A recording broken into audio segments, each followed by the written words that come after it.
The Banshees of Inisherin stars Colin Farrell, Brendan Gleeson, Kerry Condon, and Barry Keoghan, and is directed by Martin McDonagh.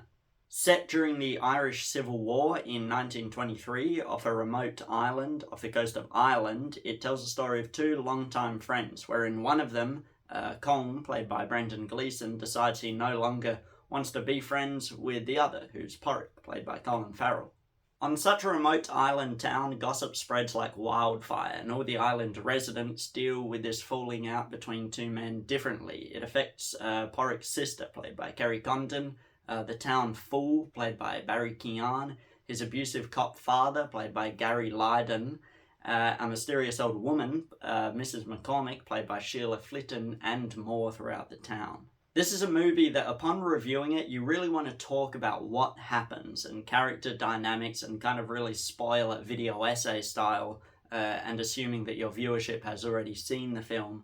But I also want to try and talk about the themes and the feelings it gives you without literalizing it as such, and try and get down to why it's so good and so heartbreaking, even though all of its central characters are as simple as can be. Their lifestyles are uneventful, their generation and background is vastly different from mine, their environment is so sleepy and quiet, minus the distant bombings going on as part of the Irish Civil War, which is in a way parallel to what's happening on the island between Colm and Porrick. It's almost like a macabre Irish folktale, or fairy tale even, that could be passed down to generations to come as an example of the dark side of friendship. Yet it came out in 2022 and was written just recently, rather than hundreds or even thousands of years ago. Yet it's an entirely original film, not based on any previous book or movie or classical piece of literature, yet it feels so modern and relevant to this day, because close friendship is something that we can all sort of understand to an extent,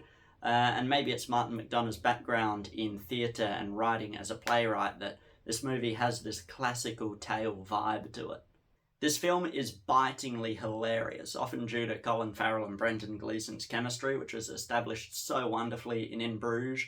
And overall, like I said before, it's a film that you sort of want to really go into and spoil and go through the character motivations thoroughly. But I've chosen not to do that in this review, or at least try not to, as I think it's also a film that, seeing it for the first time, you want to know as absolutely little as possible. Which puts me in a tricky position, really, reviewing the film, but go and see The Banshees of Inisherin. It's a hilarious dark comedy, it's macabre, it tackles themes of loneliness, isolation, even self-mutilation in an emotionally brutal way, so trigger warning for all of those things. It will rip your heart out, but it is an amazing piece of feel-bad cinema. And overall, that is my thoughts on The Banshees of Inisherin, so let me know what you thought of it down below if you've seen it or anything you want, and I'll see you next time. Bye bye.